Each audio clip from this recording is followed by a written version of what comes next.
Hey everybody, welcome back to another episode. How you doing, Kevin? Doing great, man. Man, I'm so excited about it. I'm already hungry just thinking about it. You know, I'm a little bit hungry too. We're talking about food this time. It's the first time we've ever talked about food. This is amazing. Is it really? It is. So no, we talked about the deadliest things, and we talked about how the best way to eat a rattlesnake is to skin it up, cook it over an open fire. And that's only if you're Gus McCrae on Lonesome Dove and you're out stuck on the Yana Westacott. And no, we're not. We're not doing that. Oh. We haven't really talked about food, except we did a little bit in Blue Zones. We did, but not really. And then in the Mexico episode, we touched a little bit on Tex-Mex. Right. So we've cheesing it up. Yeah. So we've hit a couple of. Food's a big deal. Yeah. We have to eat.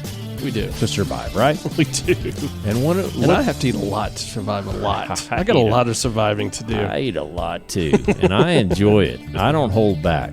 Now, anyway, but one of my favorite things to eat, and one of my favorite reasons for being a Texan, is the episode that we're doing today.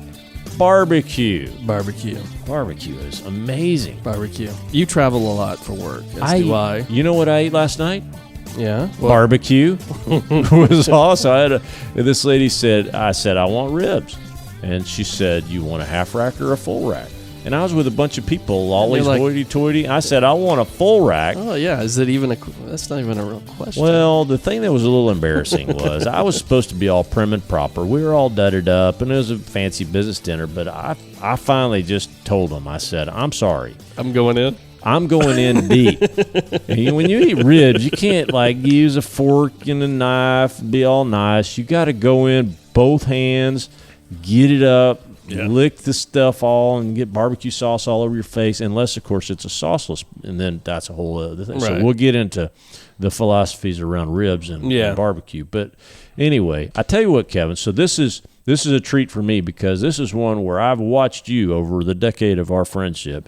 You are a freaking amazing barbecuer. Thank you. You are, and I love to barbecue. I know, and you've studied it, and you've tried a bunch of different styles of smoking, and the green egg, and the offsetted heat, and all this. And I've watched you open fire pit. Yes, the fire pit. I almost forgot about that. Throwing the steak straight on the coals. Right. Yeah. And have you tried the whole pig thing yet?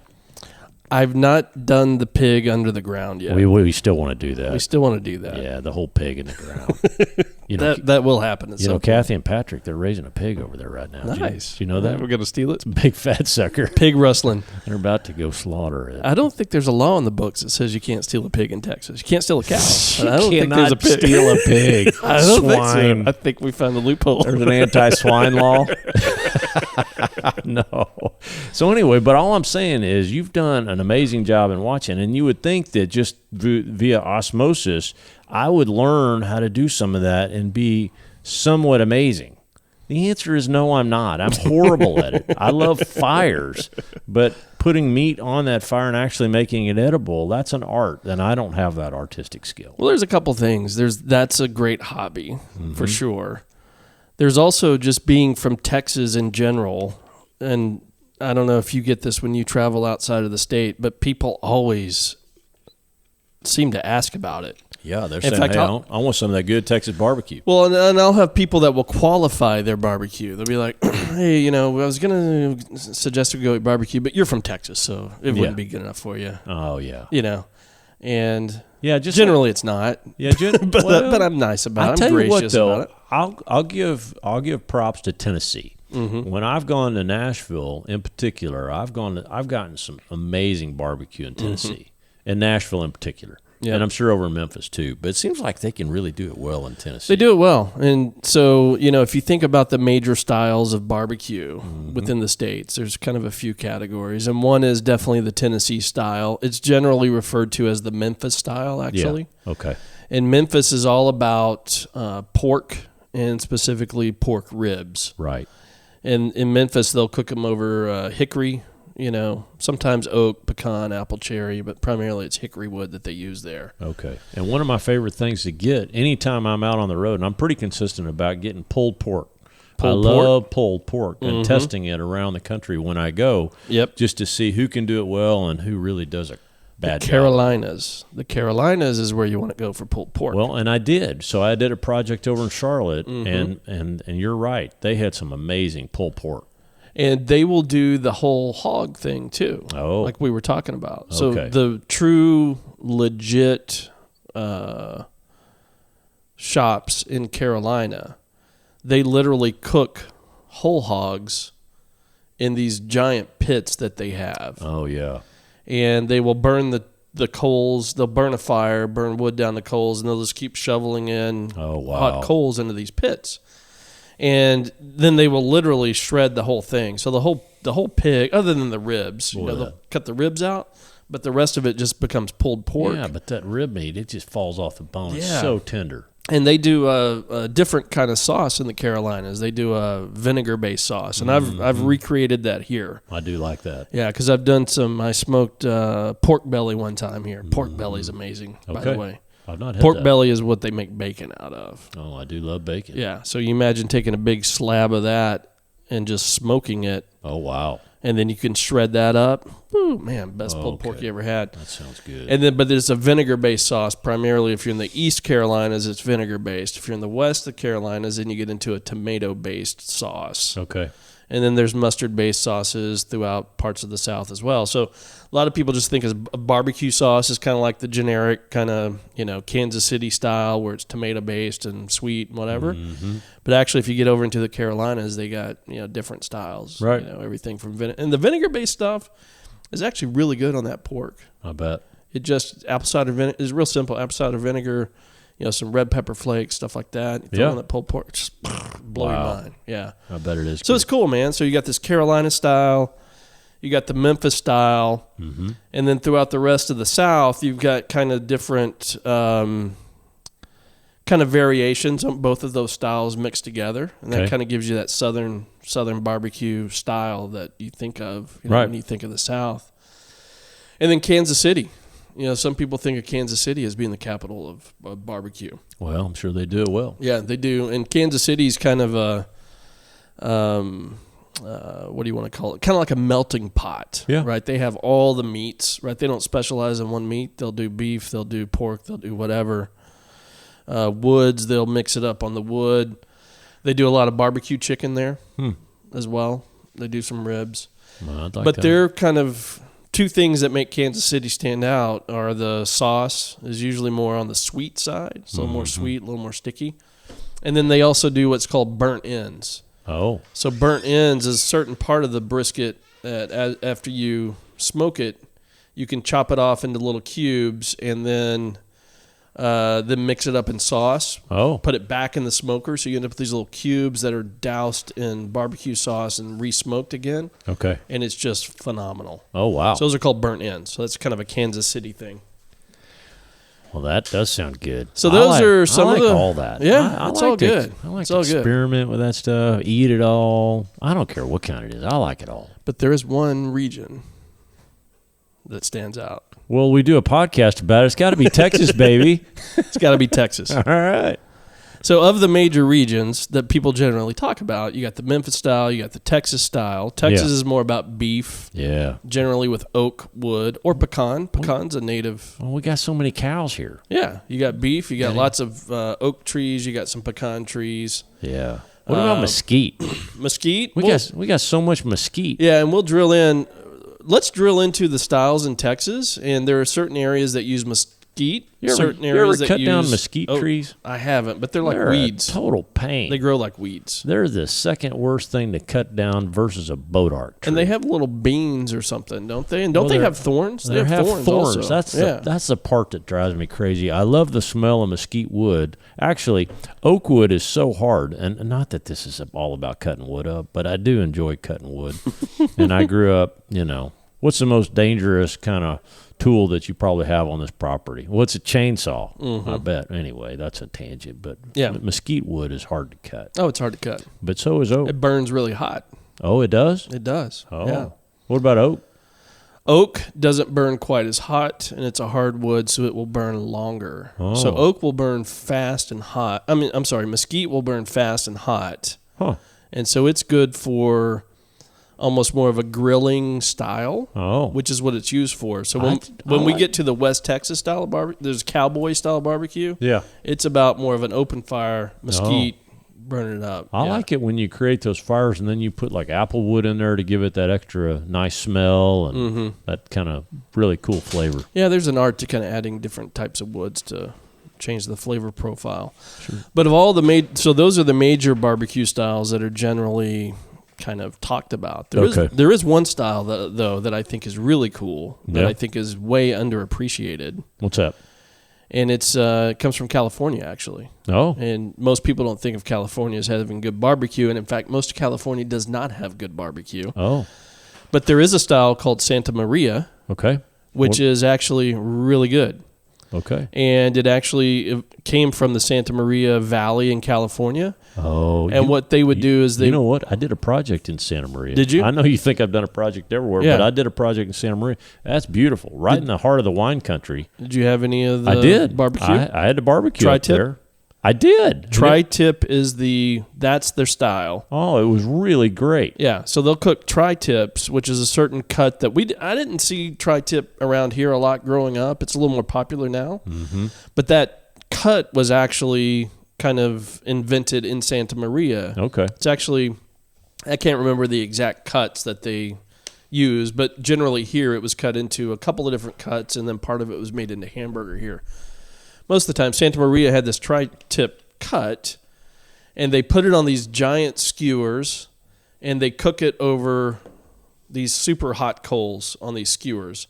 And then they'll slice it off real thin and make sandwiches out of it. And then you typically there's a certain kind of bean that grows natively there. I can't remember the name of it. Huh. But the style for a Santa Maria barbecue is you kind of invite the whole town. You cook these tri-tips over on these huge skewers, slice it up, you serve it with these beans and a salad. Oh, wow. That's the Santa Maria barbecue. Oh, that sounds great. It's really cool. No, I didn't have that, but I had tri-tip, and I remember they cooked it with a really interesting, almost a tangy kind of marinade, and it was phenomenal. And this actually wasn't Santa Maria. I'd take that back. It was Santa Rosa, and so that's up in the wine country. Oh yeah, that's different. It's different. But they were cooking tri-tip up there, and you'll find tri-tip a lot in California. Okay, a lot. Yeah. And I got a buddy out there that, when I'm out there, he likes to have me over and cook a tri-tip. He kind of turned me on to it, so I started cooking them here. I remember you made it. Yeah, it's good stuff. It's all good. That's really good. So those are the major regions, but do you want to drill into kind of Texas? Because people think of Texas as being Texas barbecue, but really when you double click into it, there's several different styles, even here within our own state. Well, there are, and about 5 years ago, believe it or not, I read there's a book over the I can't remember if it was 4 or 5. I think it's 4 different types of barbecue that this guy in this book, and of course it's been so long that I don't even remember it all, but there are 4 or 5 types, and it really coincides with kind of the regions of Texas that what this guy described, and he did. It was fun because he describes the 4 or 5 types of barbecue, and then he kind of went on a road trip, and he examined the kind of the popular restaurants or the kind of grills or the pits where they cooked, and he critiqued them, and he said they were all fantastic, some better than others, but it was fun to read just as he kind of explored the state and the different styles that people do. Yeah, so there's 4 styles. Okay, yeah. Kind of the generic way to look at it is Central Texas, South Texas, East Texas, and West Texas. Now, there are actually more specific names for them that we'll get to, but that's kind of the way to think about it. If you kind of really drill down into it, the Central Texas style is more of a meat market style. Okay. Central Texas is what people generally think of when they think of Texas barbecue. Okay. Central Texas is about brisket primarily. Yes. Cooked on an offset style smoker. Okay. Which is generally made out of, the big, shops like in Austin, like Franklin's, for example. He makes his own pits by hand out of gigantic propane tanks. Okay. So imagine these ginormous propane tanks that was just, thick steel, and he will build them and build a firebox offset to that. So you got a fire burning, and the heat and smoke flowing up into this long cylinder and then out a chimney on the other end. Oh, and you've got the grate with the meat on it in the long cylinder? Yep. Okay, exactly.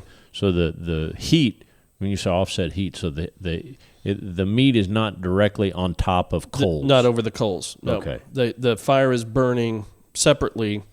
Okay. And then it's about creating airflow to move that heat and that smoke up through and then move it out the chimney on the other end. Yeah, because a traditional person like me would just, get, a bag of, briquettes or whatever, throw it down in a thing, explode with a bunch of lighter fluid, and then immediately put your steaks on top of that. That's called grilling. That is grilling. Right. And that is a difference between grilling and actual, quote, barbecue. Right.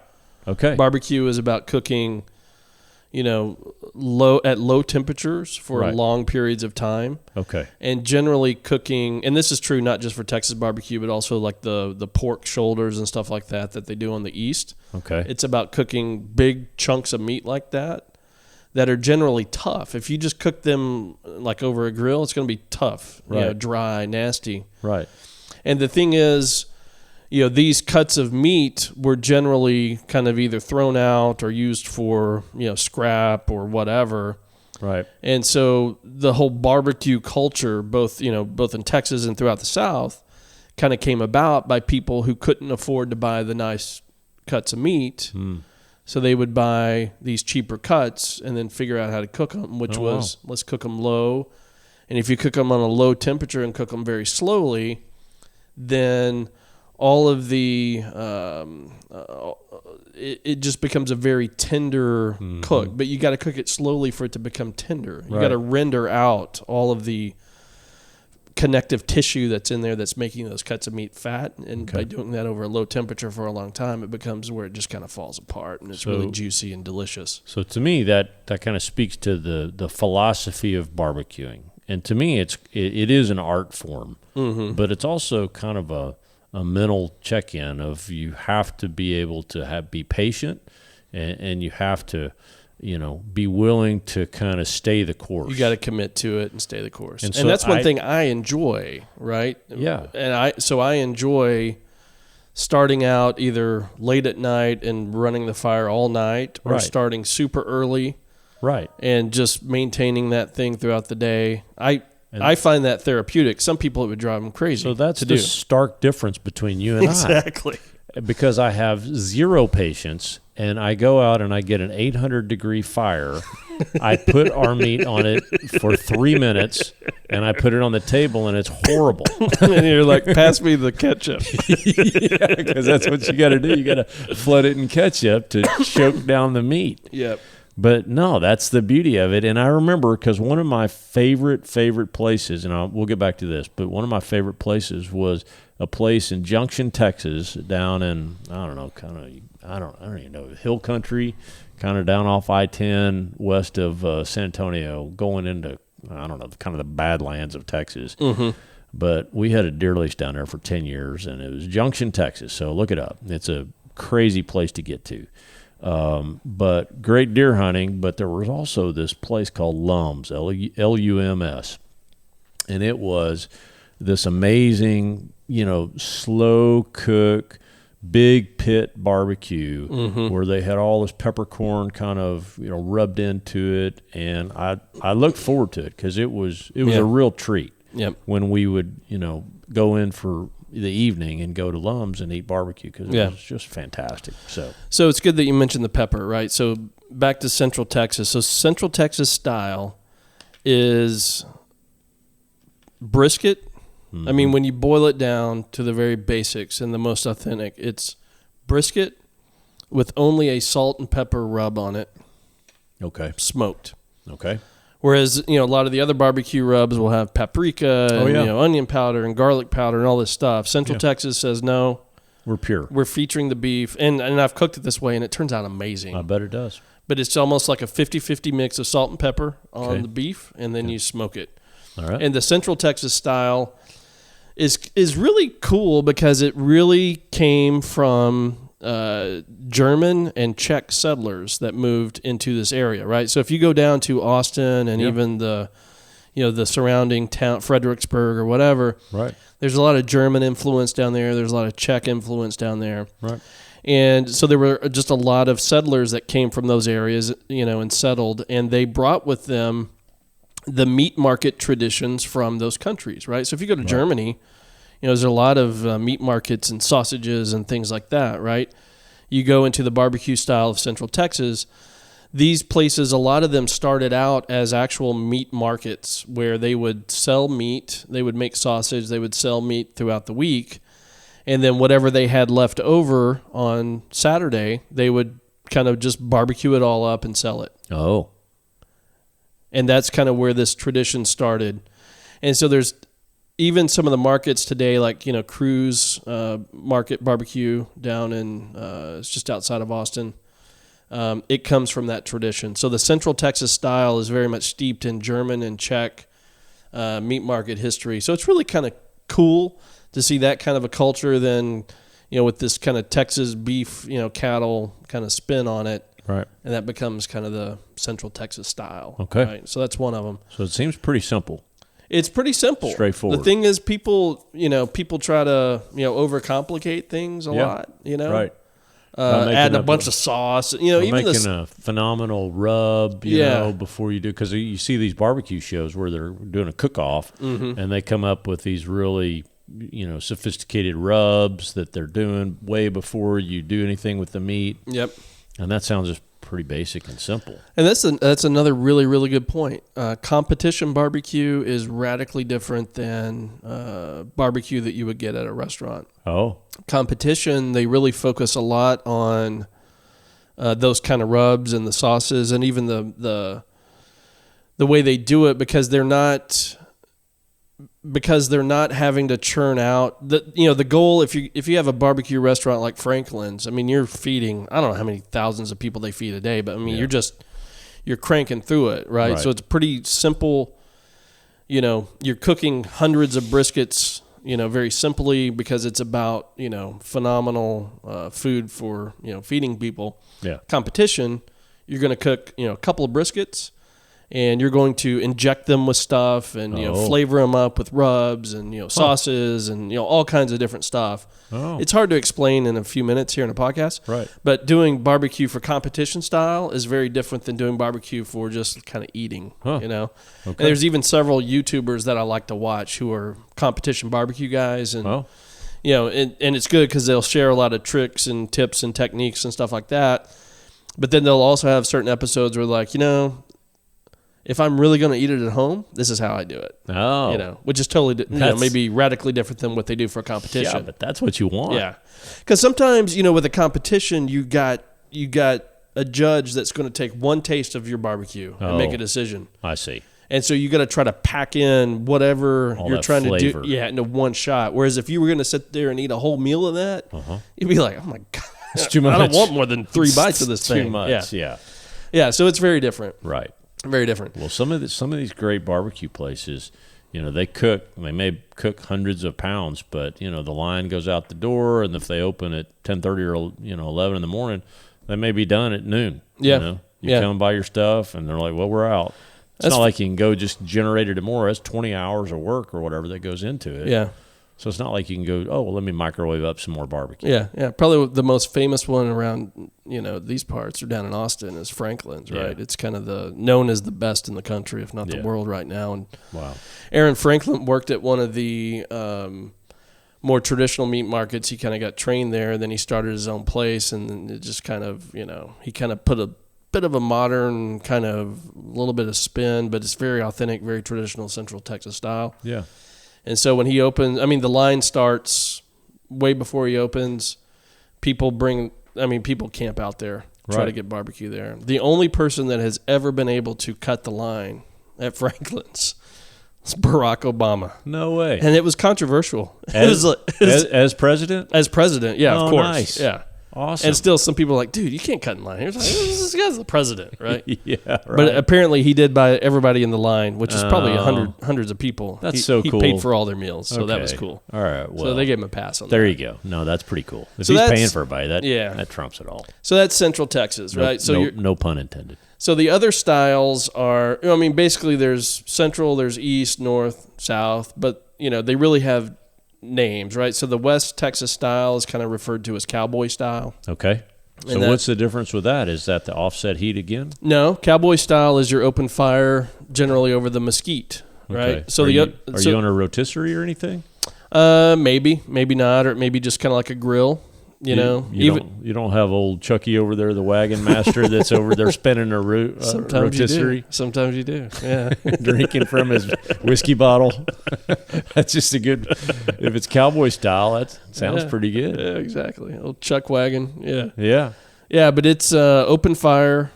It's kind of similar to grilling, but maybe a little bit higher up off the fire, and it's generally mesquite. Okay. Right. Mesquite has a much stronger flavor and burns faster and hotter than the oak or pecan that's used in the Central Texas style. So what kind of time frame is this? Multiple hours or is it No, it's faster. This is faster? Yeah, okay. It's faster. It's a little more like grilling. And so they'll do some steaks, some sausages, maybe some pork chops, stuff like that. So it's a little bit more than just grilling, but it's not the, let's go cook all day kind of thing. Okay. Right? It literally is cowboy style. All right. What are we going to do at the end of the day? Back in the old days. Okay. Cattle drive style. So they don't have 20 hours to spend. They don't have 20 hours to mess around with that. So to me, they got to go castrate the bull calves and all that kind of stuff that you do. That is cowboy work. So so it sounds like two things to me. One is where number one, how much time you have. And number two, what kind of heat, whether it's direct heat or offset heat. And then three is this whole smoking thing, which Offset heat is smoking. Okay, That's I try to understand that, but I don't fully understand Yeah. how do you smoke something versus barbecue it. Well, yeah, and these are regional, right? So the cowboy style is generally a little more West Texas. The Central style that we talked about is more kind of in the Austin area. Right. Smoking is kind of a loaded term, right? Because we use smoking to mean the offset barbecue style that I described earlier, right? Where you've got, the fire burning, you're redirecting the heat and the smoke through the chamber and then out. Okay. But if you go to other places in the world, like the Pacific Northwest, for example, or Alaska, they will talk about smoking, and it's generally cold smoking, where they'll hang up fish in a little smokehouse or something like that in the back. Oh.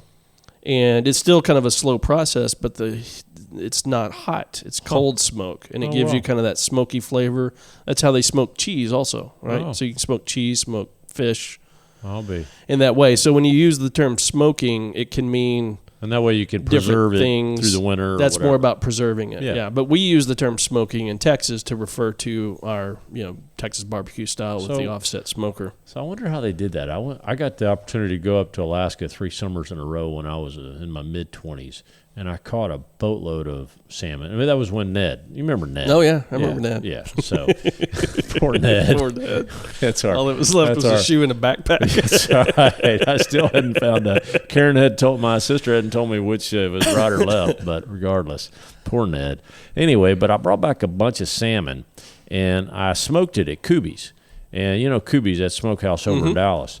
And I wonder if they did it hot or cold. I don't know. I would guarantee you they did it cold. They did it cold? Yeah. Because it was packed. It was suction packed, and I could have eaten that for years and years to come. Yep. I guarantee you they did it that way. Okay. At a place like that, they're legit, right? So they're gonna have all the different techniques, because that's not a barbecue place. That's a true meat processing place where you would take if you killed a deer, you would take it there and they'd process it for you. That's where I do take my deer. Yeah. So they're more like a butcher where they'll do different styles of smoking depending on the meat and what you need done and that kind of thing. All right. Yeah. So what other styles are there in Texas? So the other style, there's an East Texas style, and East Texas is a little more like the Southern style. Is that more sauce based or? It's a little more sauce based. Because I know I am smart enough, and from that book, I remember there's a real big deal. You're either a sauce guy or you're not a sauce guy, and you they get offended if you put sauce on the barbecue. That's more of a Memphis thing. Okay. Well, I take that back. That's true in a lot of. That's true with brisket too, right? Yeah. A good brisket, Central Texas style brisket, really doesn't need sauce. Right. It stands on its own. Yeah, and it stands on its own. If you put a bunch of barbecue sauce on it, it's offensive. It's kind of to an the cook. insult. Yeah. Yeah. And in Memphis, there's two styles of ribs. There's your dry rib or your wet ribs. Yeah. Right. So that's what I thought you were talking about at first. That's No, kind of a bit there. But yeah, you're right. So East Texas is more sauce based, and they will take. So you've probably had like a chopped beef sandwich that's kind of all mushy with barbecue sauce all in it, kind of spread on a bun. I love that. That's an East Texas style of barbecue. And those ribs I had last night, they had sauce all over them. I had sauce everywhere. My fancy dinner. Yeah. So that's an East Texas style barbecue. Okay. With the sauced up. So it's still brisket. But this was in But El Paso. Well, yeah, I mean, you're going to find these styles everywhere. Okay. Right. All right. I mean, you were having pork ribs in El Paso. Pork ribs are really a Memphis style thing anyway, but you'll find them all over Texas They anyway. were good. Yeah. So East Texas is a little bit more about the sauces, a little bit more about chopping it up, putting it on a sandwich, some coleslaw kind of thing. That's your East Texas style. I do like that. Yeah. And that's very similar to what you might find in other parts of the South, kind of from that pulled pork kind of sandwich tradition.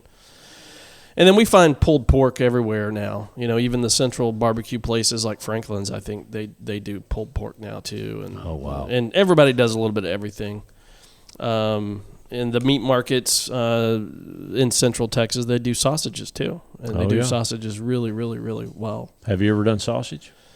I've smoked sausage. I've never made sausage. You've never stuffed an intestine with meat? I have not. I do have a sausage stuffer, though. You do? I do. How do you have that? I got it. It hooks up to our KitchenAid mixer. It's an attachment. You stick it on there. And you get the gut, and then you stuff it with stuff? Well, you've got I've got a meat grinder attachment. Okay. That I can do ground beef through. And then there's an attachment that goes on that, which is a little nozzle that you can stick a sausage thing in there and just kind of... Oh, my gosh. Yeah, you just put it in there and it just kind of, squirts it out into... That's awesome. Yeah, I've not really used it at all. We need to do that. Yeah. I love sausage, and I just love the idea of you making sausage. That's nasty, but now, cool. There's one Texas style that we haven't covered yet. What's that? It's the barbacoa. Oh, the kind of the Mexican style. Yes, this is the South Texas. So what's the difference Mexican from that? style. That to me is kind of like an open fire, but a pulled pork kind of. But is that wrong? I don't remember what the. Yeah, that's completely wrong. Right. So okay, well, that's what I thought. So actual barbacoa is not cooked over a fire, and it's not really smoked either. Right. Oh. Traditional barbacoa is done in a pit. Oh. But you will put the beef, and they'll do this with pork also, right? But you'll put it in some kind of cooking, a big pot or something. Okay. And you may throw, onions and seasonings and stuff like that in it. You've built a fire in a pit. You've burned the wood down to hot coals. Okay. You put the container with the meat in there, boom, and then cover it up. Very similar to what we were talking about with the full pig cook. Yeah, our luau. Yeah. Yeah. But it's really cooked slowly. Okay. Over in the this coals? insulated thing, but it's insulated from the coal, so you're not really getting smoke. Oh. You're just getting that slow cook heat. I'm telling you, I want to do and that. And it comes out super, super, super tender. Well, the Hawaiians, they do them with banana leaves and all that kind of stuff. Man, that sounds awesome. Mayans use banana leaves big time. Yeah, I want to do that. I've done some Mayan style. We need to go get Kathy and Patrick's pig. We do. That'd be awesome. We do. Dig a big pit and find some banana leaves somewhere. I know where to get banana leaves. Okay. I do. I got a banana leaf source, man. Oh, my gosh. I've cooked pork in banana leaves. I just haven't cooked a whole pig. Oh. But I've cooked pork in banana leaves using a traditional Mayan sauce. Oh, my gosh. And it's and I did it on the big green egg, which if you put something in the big green egg, it's essentially the same as burying it underground because you got this big ceramic thing holding in all the heat. You get that same heat for a long time. Yep. Yeah. So barbacoa is very similar to that. Okay. And that's another style in Texas that is really, really, really, really I like good. that style. That sounds fun. Oh, yeah. Sounds hard, though. None of it's easy. Yeah. None of it's hard. easy. Yeah. I mean, you're either cooking for hours or you're digging a hole or you're cooking over blazing hot mesquite, burning your skin off. It's none of it's easy. No. That's why most people just click on their little gas grill and throw a pork chop on there and call it a day. Uber Eats. Uber Eats. Deliver from Dickies. Yeah. Well, I do like Dickies. So that's good. Well, man, I appreciate it. This is very educational because all I know is I'm a huge consumer of it. Mm-hmm. And then I've watched you for years and years as you've kind of played around with the offset heat, the direct heat, the low heat, the long cook times. And every time I've eaten anything that you've cooked, it's fantastic. Thank you. So, appreciate that. And I've just barely scratched the surface. I know, but that's kind of the fun. Yeah. And I know, kind of like Clint Eastwood and Dirty Harry said, a man's got to know his limitations. I know mine. Mine is 800 degrees, an immediate scorching. And I've had a few texts from Amy over the years. Hey, Kevin, can you do the grilling while over here this weekend? Why do you think you're always the guy cooking when we get together? Hey, Kevin, we're going to invite y'all over, but can you please cook? Yeah, I'm not that dense. I get it. So anyway, well, hey, thanks a lot. Good stuff. And I'm sure our listeners have some good ideas on how to cook barbecue too. And I'd love to learn. Not that I'm going to try to mimic it, but I'd love to learn about that. Or if you got some stuff you want us to eat. It's just fun. Fire is fun. I remember one time we had a family thing over at our house. This was years ago in Flower Mound, and we had that covered patio in the back. Oh, yeah. And I was cooking barbecue chicken, and I was kind of stressed because people were starting to show up. Chicken wasn't quite ready, so I was firing up the heat. I had these like oven mitt glove things, and just it was getting stressful. Because the stuff wasn't ready. When you cook something slow, but then it's starting to become time where people are showing up. They want to eat. And you're like, how do I push this over the goal line here? Right. So anyway, I had all this stuff going on, had these mitts. I can't remember exactly. I think I was trying to move hot coals around in the smoker to get more heat under the chickens or something. Oh, my God. So anyway, I do all this stuff. I'm sweating and everything, and throw these little mitts that I had over in a wheelbarrow on the patio there, and I go in, and I'm like, it'll be a few more minutes here. And my brother-in-law, he's looking out the window. He says, Kevin, man, one of your gloves is on fire out there. And I looked, and sure enough, there was this little glove just burst into flames. I was like, well, yeah. It is par for the course, yeah. Hopefully the chicken's not that burnt. Yeah, I'm sure it turned out great. Yeah. Oh, gosh. Well, good. All right. Well, I appreciate it. So thanks for listening to us on our barbecue, our first food issue.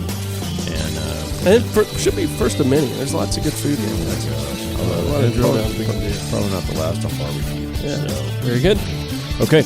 All right. Well, y'all listen to us on iTunes, Spreaker, Google Play. Yeah. Leave us a review. Yeah. Okay. Coming to a city near you. Yeah.